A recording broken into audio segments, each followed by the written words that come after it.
দূরে থাক। আর কখনো এরকম হবো না। এই শয়তানের বাচ্চা, তোরে কি আমি এইভাবে থালা বাসন নিয়ে যাইতে কইছি? হ্যাঁ, থালা বাসন গুলো কিভাবে এলোমেলো করে ফালাই দিছে, তোর একটু বুদ্ধি নেই মাথায়, তাই না? আরে শোন, এইভাবে চোখের পানি ফালাই যদি ভাত রান্না যাইতো তাহলে আমার জীবনটাও স্বর্গ হইতো। শয়তানের বাচ্চা একটা। আচ্ছা মা, একটা জিনিস বুঝি না, আমার মিয়া ভাই কেন যে এই বাড়িটা আমাদের বাড়ির বউ করে আনলো? শোনো মা, ওরে শুধু আমার সাথে 3 দিন কাজ করতে দাও, 3 দিনে না একদম ঠিক করে দিব। এই এটা কি শুরু করছো? হ্যাঁ, আরে বিউটি, এটা কোন ধরনের কান্দার সিস্টেম? হ্যাঁ, এই কান্দার চোটে আমার ঘুমটাই ভেঙে দিচ্ছে। সকাল সকাল মেজাজটা গরম করে দেয়। আসলে আমি এই প্লেটগুলো নিয়ে যেতেছিলাম, হাত ফুসকে পড়ে গেছে। এই তুই কোন ধরে তোর হাত কাঁপে? দাঁড়া দে, এই নে ধর। এই মায়ের বিয়া কইরা আমার মিয়া ভাই ঠকছে। এইটা বাড়ির বউ না শত্রু? আচ্ছা মা, মিয়া ভাইয়ের এই বিয়ের দায়িত্বটা কেন তুমি আমারে দিলা না? আমি এমন মায়া খুঁজে জানতাম, এই ঘর এই সংসার পুরো বেহেশতের বাগান বানায় ফেলাইতাম। ও আসলেই বাড়ির শত্রু। ও আজকে প্লেট ভাঙছে, কালকে হয়তো বাড়িটাই আগুন লাগাই পোড়াই দিব। আমি একটু আগেই কইছিলাম যে যেদিন বিয়ে করে আনছিস ওদিনকে তালাক দিয়ে দে। না, আমার কথাটা শুনবো না, এখন ভোগ কর। মা, পরে তালাক দিলে হবো না। শেষ নেই, একদম তীরের মতো সোজা হয়ে যাবে। দেখেন, আপনি আমার মুক্তি দেন, আপনি প্রয়োজনে আমার তালাক দিয়ে দেন, তবু আমি এই বাড়ি থেকে মুক্তি পাইতে চাই, আমার প্রাণে মাইরেন না। এতই শখ না তোর? তালাকের দিন তুই বাপের বাড়ি যাবি। শোন, তোরে মারতি মারতি এই বাড়ি তোর জন্য কবরে পরিণত করবো, তারপরে তুই ছাড়পত্র পাবি।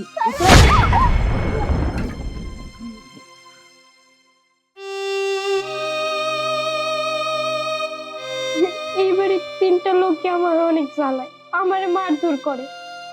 এবারে একটা লোক যদি আমারে বুঝতো তাহলে আমার কোনো কষ্ট থাকতো না, কিন্তু কেউই আমারে বুঝে না। আমি কি করব?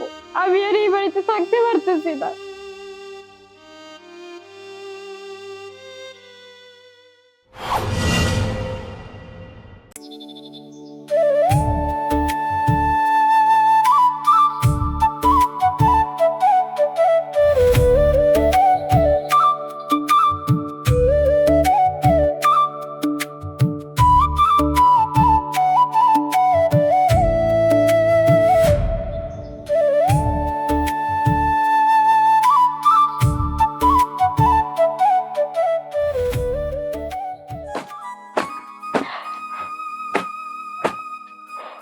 আচ্ছা, আমি কি সত্যি এই বাড়ির অযোগ্য?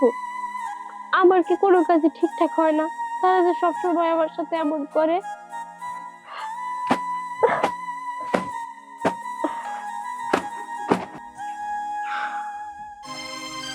এই কুজাতের বস্তা, তোর ওই ভিক্ষার কাপড়ের সাথে কি আমার অন্য কিছু নাকি?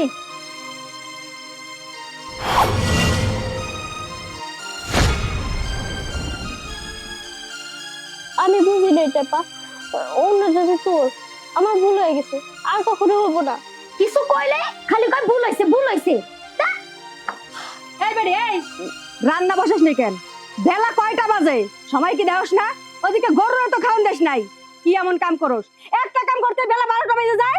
মা, এটারে কামলা হিসাবে রাখতে হইলে দিনে 3 বার বাসিটা সিগন্যাল দিতে হবো, তবে তো সোজা হবো। ঠিকই কইছস, ওরা দেখলে আমার গাড়া একেবারে জ্বলে ওঠে।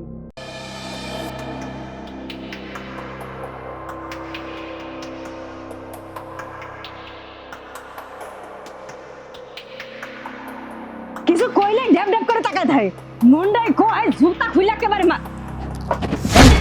এই তোর আমি বলছি না যে আমার মা বোন যা করবো মুখে মুখে তর্ক করবি না, আর যা করবো তাই শুনবি।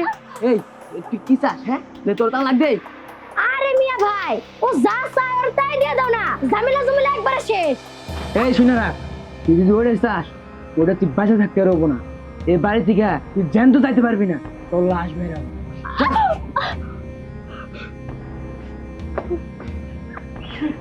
যত সব ঢং ঢং দেখলে আর বাঁচি না। চল। আল্লাহ, তুমি যেহেতু আমার মা বাবারে নিয়ে গেছো, আমারও সাথে নিয়ে যাইতা। আমার কিসের জন্য এই পৃথিবীতে ফেলায় রাখছো? আমার দাদা আমার সুখের জন্য এত বড় বাড়িতে হলে বিয়ে দিছে, কিন্তু কেউই জানে না আমি এনে কেমন আছি। আল্লাহ, আমার দাদা যদি একবার জানতে পারে যে এখানকার সবাই আমার অত্যাচার করে, আমি এই জায়গায় অনেক কষ্টে আছি, সে তো মারাই যাইব। বিউটি, ও বিউটি, আরে এদিকে আয়, দেখ তোর দাদু ভাই এসছে, তাড়াতাড়ি। ওই গেল, কাউকে তো দেখি না। কেন আইলো রে? ও মা, দাদা দেখি। আরে আমি সিরাজ মিয়া, আমি বিউটির দাদু হই। ওরে দেখতে আসলাম, খালি হাতে আসিনি দাদু ভাই, সাথে আমার নিজের হাতের বোনা গাছ থেকে এই চাল কুমড়া নিয়ে এসেছি। আরে এরকম ফালতু উপহার নিয়ে আসার কোনো দরকারই ছিল না। আমাদের বংশের একটা নাম ডাক আছে, নাতি বিয়া দিতেন, অন্তত এক কেজি মিষ্টি হাতে করে নিয়ে আসতে পারতেন। আপনার কাছে যদি টাকা না থাকতো আপনি ফোন করে বলতেন, আমি টাকা পাঠাই দিতাম, আর সেই টাকা দিয়ে আপনি মিষ্টি নিয়ে আসতে পারতেন। কি করতেন? হ্যাঁ, এই দুইটা কুমড় হাতে করে ঝুলাইতে ঝুলাইতে আইছেন। এলাকায় কি আমাদের মান ইজ্জত আছে? আপনি তো সবকিছু ঝুলার সাথে মিশাই দিয়ে আসছেন। আরে মা, খুদাই কারে কি বুঝাইতাছো? দায়িত্ব খালাস কইরা খুশি। আরে দাদুর আদর দেখাইতে আইছে। এই চাল কুমড়া তার সাথে পিছন দিয়ে দিলে যদি একটু আক্কেল জ্ঞান হয়। বুড়াইতে চুল পাকছে বাতাসে। আরে মা, তুমি এত কথা কেন কইতাছো? স্যান্ডেলটা দুটো মাইরা দাও, তাইলে শিক্ষা হয়ে যাব। জীবন আর এরকম ভুল করব না। ঠিকই করছে, মারাই উচিত। জেরি, আমি নাতিনটা বিয়ে দিয়ে আমার দায়িত্ব শেষ করছিলাম, কিন্তু আমি মনে করছিলাম আমার নাতিনটা বড় জায়গায় বিয়ে দিছি, অনেক সুখে আছে। এখন বুঝতে পারলাম যে আমার নাতিন কত সুখে আছে, কত সুখে আছে। যত সব নেকামো। মা, এদের ঢং দেখবো আমরা, চলো ঘরে যাই। আর এই যে এই চাল কুমড়া ওই কামলার কাছে দাও গা, বড়রে খাওয়াই দিবনি।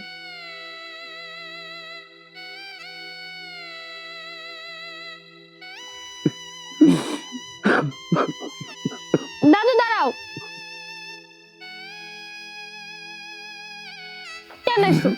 কেন আইছো এই বাড়িতে? আর যেহেতু আইছো, তুমি জানো না এই বাড়ির মান সম্মান কত উপরে?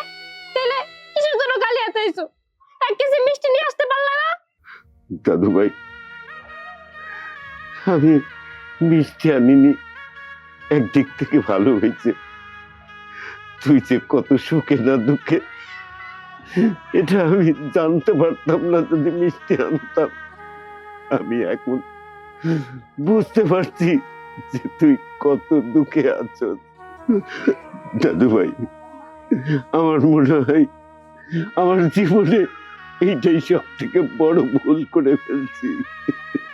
দাদু, তুমি কোনো ভুল করো নাই। আমি শুধু চাই তুমি একটু ভালোবাসো। জানো দাদু, এই বাড়িতে না আমার সবকিছুই আছে, কিন্তু ভালোবাসার অভাব। আর শোনো, তুমি আর কোনোদিন এই বাড়িতে আসবে না। তুমি মনে করবা তোমার বিউটি মারা গেছে। দাদু ভাই, তুই আমার মাফ করে দিস। আমি বুঝতে পারছি তুই এখানে অনেক কষ্টে আছো।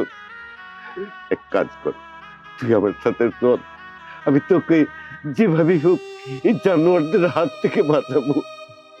না দাদু, আমি কোথাও যাবো না। একটা মেয়ের বিয়ের পরে তার স্বামীর বাড়ি সব। আবার যদি এখান থেকে যাইতে হয়, আমি এখান থেকে মরার পরে যাবো। আমি মরতে হইলে এই বাড়িতেই মরবো, বাঁচতে হইলে এই বাড়িতেই বাঁচবো। আল্লাহ, আমি তোমার কাছে কিছু চাই না আল্লাহ, শুধু আমার একটাই কথা, আমার নাতিনটার একটু সুখ দাও আল্লাহ, একটু সুখ দাও।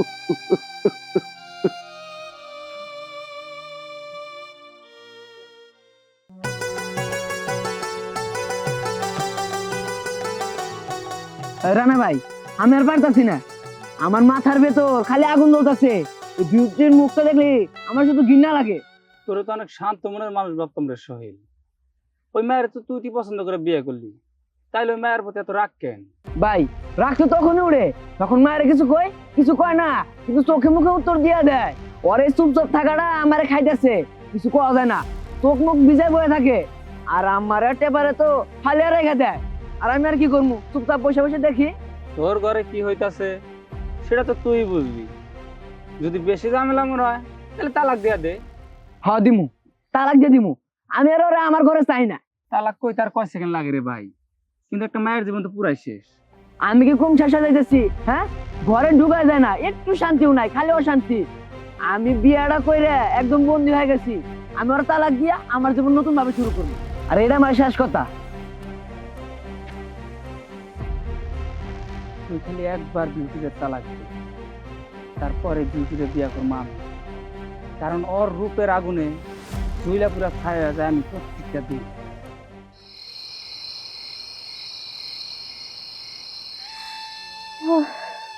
গাটা ব্যথা করতেছে, মনে হয় গায়ে অনেক জ্বর। কেউ যদি আমার ওষুধ এনে দিত তাহলে মনে হয় ওষুধটা খায় ভালো লাগতো।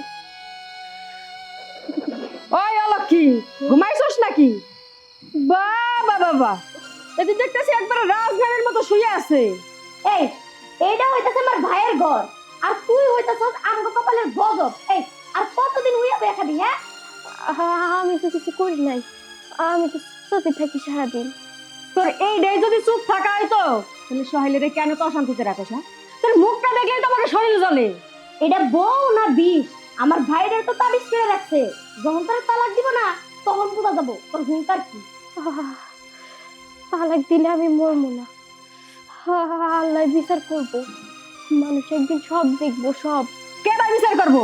তুই? আরে আগে রান্না করে আয়, পুকুর থেকে পানি আনবি, থালা বাসন মাজবি। ঘরে বসে থেকে রাজ্য জয় করতে হইব না। না, না, কইতেছি।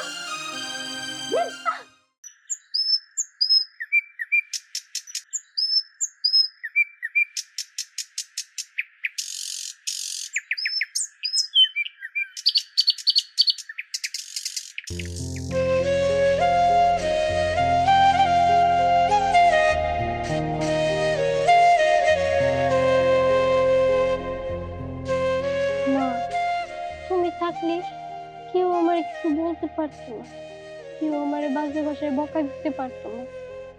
মা, তুমি তো বলছিলা আমি নাকি স্বামীর ঘরে যাই অনেক সুখী হবো। সুখ তো দূরের কথা, ওই জায়গায় আমি শান্তিতে একটু নিঃশ্বাসও ফেলতে পারি না। শাশুড়ি টেপা ওরা তো আমার মানুষই মনে করে না, ওই বাড়ির দাসী বানায় রাখছে। আর সোহেল, কই গেল সেই ভালোবাসা? ও তো এখন আমার দিকে চোখে চোখ রেখে কথা বলে না। মা, আমি কি এতই খারাপ? কারো মনে জায়গা নাই আমার জন্য? আমি চুপ করে থাকি, তারপরও কেউ আমারে বুঝে না। মা, তুমি তো বলতা কষ্টে চুপ থাকলে আল্লাহ সহায় হয়, কিন্তু কষ্টে চুপ থাকলে মানুষ তো জীবনটারে গিলা খায়।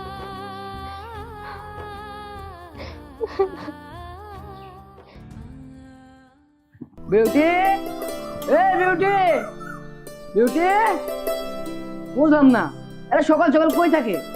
বাবা, তুই বিউটি বিউটি করে ডাকতাছো, তোর বউ তো বাড়িতে নাই। রাইতে আমি এক গ্লাস পানি চাইছি ওষুধ খামু, সেই পানি গ্লাস পর্যন্ত দেয় নাই। এই সমস্ত মায়ের দিয়ে কি সংসার হইব? এই, এই তুই সকাল সকাল কই গেছিস? হ্যাঁ, আমি আমার মায়ের কবরের পাশে গেছিলাম। এই এই সাত সকালে মায়ের খবর না? মিথ্যা কথা কওয়ার জায়গা পাস না নাকি অন্য কেউ সাথে ঘুরতে গেছিলি? না গো, আমি সত্যি কইতেছি, তুমি বিশ্বাস করো। ভাইয়া, তুমি তো জানো না রানা ভাই ভাবির খুব খোঁজ খবর নেয়। আর জানো না তো, কালকে আমি নিজের চোখে দেখছি পুকুর পাড়ে বইয়া বইয়া ভাবি আর রানা ভাই কথা কইতাছিল। কি তুই রানার লগে? এই তুই আমার ধোকা দিতেছস? না গো, আমি তোমার কাছে হাত করে দিচ্ছি, আমার মায়ের কসম। আমি মায়ের কবরের কাছে গিয়েছিলাম, অন্য কোনো জায়গায় যাই নাই। ও, তার জন্য তো কই যে রানা আমারে কালকে কিসের জন্য তালাক দিতে কইলো। আমি তোর তালাক দিন আর তুই তো রানার সাথে সংসার করবি না? মা, এটা ধর, আজকে তোর এমন শিক্ষা দিমু সারা জীবন মনে রাখবি। ছাড়ো, ছাড়ো আমারে, ছাড়ো।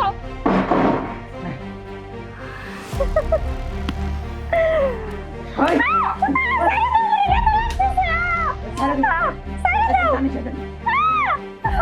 ঠিকই আছে, ইচ্ছা মতো মারো, রূপের বড়াই দেখায় তাই না? এবার সব একদম মিটা যাবো না। চলো চল।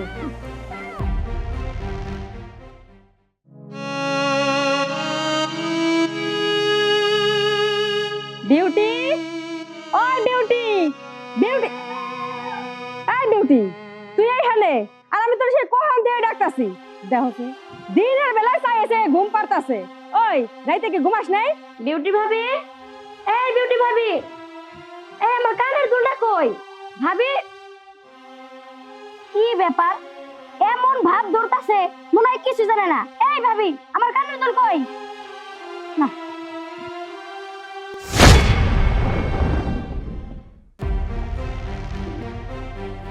বিষ? মা, ও মা, ও ভাবি তো বিষ খেয়েছে। হ্যাঁ, কষ্ট তোর তোকে মানে সর্বনাশ হয়ে যাবো। বিউটি, ওই বিউটি, ওটা পা, ওরা উঠা। ও ভাবি, ও ভাবি, হায় হায়, ওটা আমি কিন্তু কিছু করি নাই। আমি দুলবো না।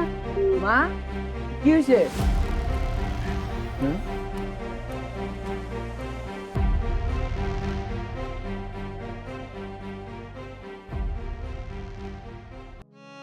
আমি হয়তো ভালো স্ত্রী হইতে পারি নাই, কিন্তু ভালোবাসতে ভুল করি না।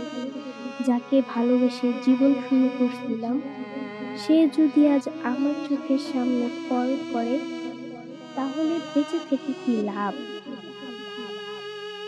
আমি মুক্তি চাই। আমি যখন এই দুনিয়ায় না থাকবো, তখন তুমি আমার শূন্যতা বুঝবা। ঠিক তখন আমার কবরের পাশে গিয়া আমারে ডাকবা। কিন্তু এই বিউটি তখন তোমার কথার উত্তর দেব না। আমি তোমার কাছে কখনো কিছু চাইনি, শুধু চেয়েছি একটু শান্তি। ইতি, তোমার বিউটি।